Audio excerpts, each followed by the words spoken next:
मजीद है। मैं अपने वरिष्ठ सहयोगी राजीव रंजन का रुख करूंगी। राजीव, वाकई अब जो हम एक स्पार्क मिस कर रहे थे अब तक चुनाव में, क्या वो स्पार्क केजरीवाल की मौजूदगी, उनके अटैकिंग मोड, जिस तरह से सीधा यहां पर पीएम मोदी को अटैक कर रहे हैं, और जो सवाल अब तक सत्ता पक्ष विपक्ष से करता था कि भाई मोदी के सामने आपका चेहरा कौन, क्या वाकई गेम पलटता दिख रहा है? क्योंकि अब तो वो सीधा केजरीवाल कह रहे हैं कि भाई मोदी के बाद कौन चेहरा, कौन संभालेगा? क्या अमित शाह संभालेंगे? और अगर अमित शाह संभालेंगे तो जो मोदी की गारंटी की बात जो भाजपा करती है, क्या वो पूरी करेंगे? क्या वाकई यहां से ये गेम उलटता नजर आ रहा है? अब केजरीवाल की जो एंट्री हुई है, उनकी जो मौजूदगी है, किस तरह से यहां विपक्ष को मजबूत करती दिख रही है? और साफ तौर से जिस तरह से पल्लवी ने इशारा किया कि दिल्ली और पंजाब ने इन दो राज्यों के लिए बहुत काम करना है और समय बहुत कम है।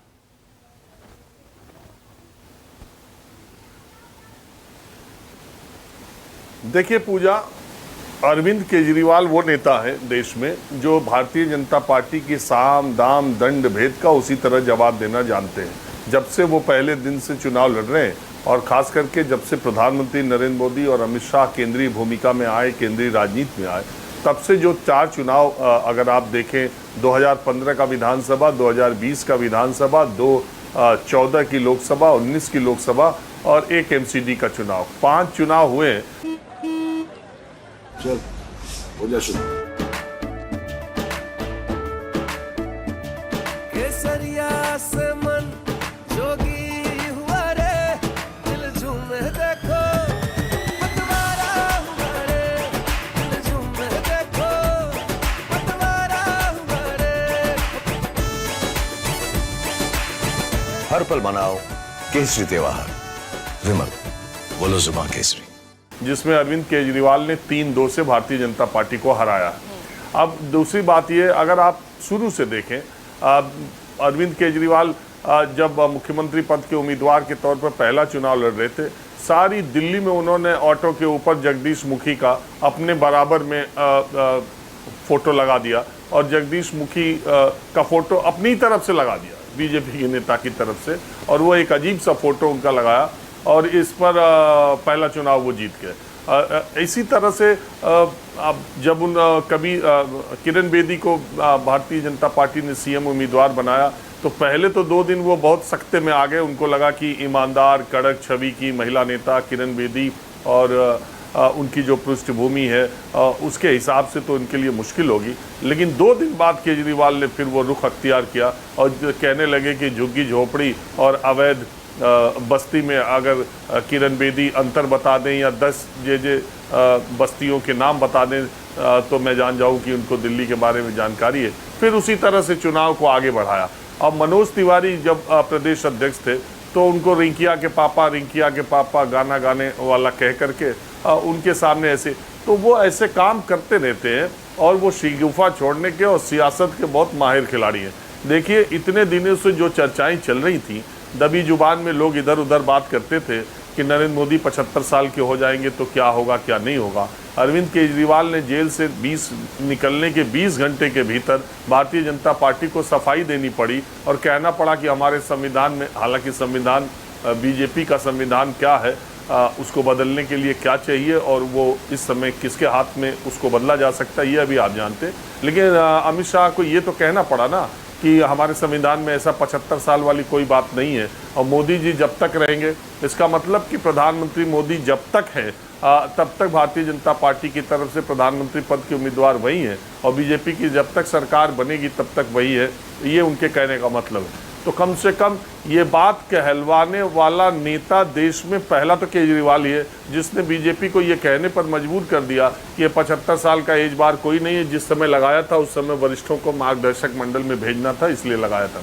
तो सवाल ये है कि अभी अरविंद केजरीवाल का दूसरा शिगुफा आपने सुना ही होगा कि योगी आदित्यनाथ को 2 महीने के बाद अगर ये चुनाव जीते तो हरा देंगे, तो हटा देंगे।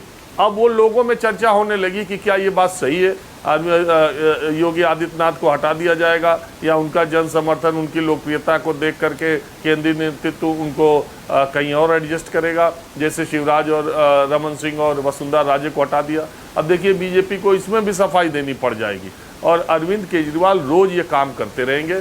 वो मुद्दों को इधर उधर करने में, मैंने आपको बताया, उस सियासत के माहिर खिलाड़ी हैं। वो अपने पिच पर दूसरों को ले आते हैं खेलने के लिए, दूसरे के पिच पे जाके खेलते नहीं है। हनुमान चालीसा वो पढ़ने ही लगे थे तब जब हिंदू मुसलमान और जब शाहीन बाग में धरने पर लोग बैठे हुए थे सीए एनआरसी के खिलाफ। उसी समय दिल्ली में चुनाव हो रहा था और शाहीन बाग का मसला पूरे देश में बना था। अरविंद केजरीवाल सब न्यूज़ चैनल्स के कॉन्क्लेव में हनुमान चालीसा पढ़ने लगे।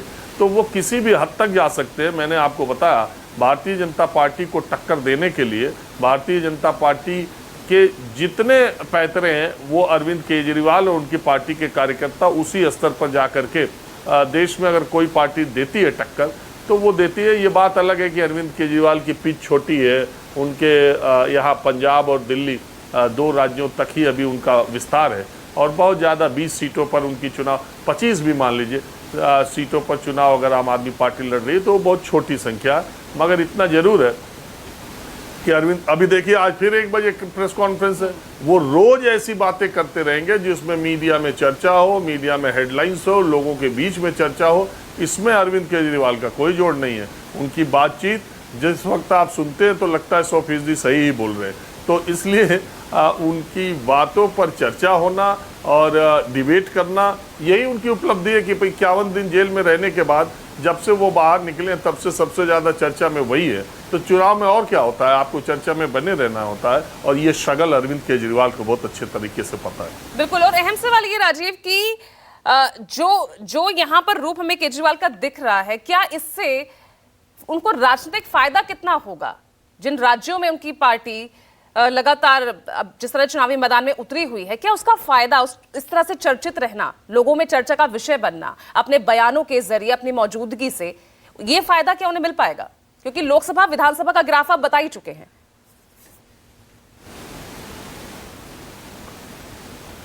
देखिए पूजा, जिस तरीके से हम चीज़ों को देखते हैं और उसी तरीके से नेता नहीं देखते। आप अभी लोकसभा की बात करें, पूरी जान अरविंद केजरीवाल लोकसभा चुनाव में इसलिए नहीं लगा रहे कि लोकसभा का परिणाम क्या होगा और 4 जून को क्या नतीजे आएंगे। उन्हें 6 महीने बाद होने वाले दिल्ली के विधानसभा चुनाव की ज़्यादा चिंता है और अपने को लाइमलाइट में रख के मुद्दों को और भारतीय जनता पार्टी को ज़्यादा से ज़्यादा आक्रामक तरीके से हमला करना।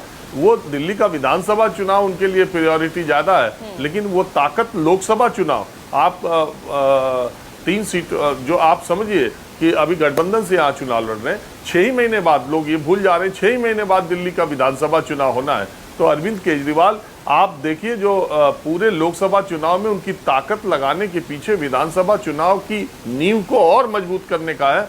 4 जून के नतीजे जो आएंगे सो आएंगे, लेकिन दिल्ली की जो उनकी राजनीति है और दिल्ली का जो उनका वोट बैंक है और दिल्ली में जो वो मैसेज देना चाहते हैं, वो इसके लिए पूरा 20 और भारतीय जनता पार्टी भी अरविंद केजरीवाल को इसीलिए उनकी आंखों की किरकिरी है कि मोदी जी के यहीं दिल्ली में रहते हुए जितनी जबरदस्त हार भारतीय जनता पार्टी को दिल्ली में मिलती है चुनाव में, उतनी देश के किसी कोने में नहीं मिलती। तो भारतीय जनता पार्टी की भी ये बेचैनी है कि अरविंद केजरीवाल को कैसे आम आदमी पार्टी को शिकस्त दी जाए, चाहे उसके लिए क्या क्या किया जा सकता है। ये बात तो आप मानेंगे कि 10 साल से मोदी जी हैं और 10 साल से अरविंद केजरीवाल है। कहने वाले ये बोलते हैं जैसे मोदी जी को हटाना मुश्किल है, वैसे केजरीवाल को दिल्ली में हटाना मुश्किल है। तो अब चुनाव आगे बढ़ रहा है, अभी मोदी जी आएंगे कि जाएंगे इसका चुनाव हो रहा है। इसके 6 ही महीने बाद इसका चुनाव होगा कि केजरीवाल जाएंगे कि आएंगे। बिल्कुल, और इसीलिए और ज्यादा दिलचस्प मोड पर इस वक्त, क्योंकि आधी जंग तो हो चुकी है, आधा चुनाव लगभग आधी सीटों पर हो चुका है और आधी जंग के बाकी है, और केजरीवाल की मौजूदगी ने यहाँ पे वाकई एक बहुत बड़े स्पार्क का काम किया है।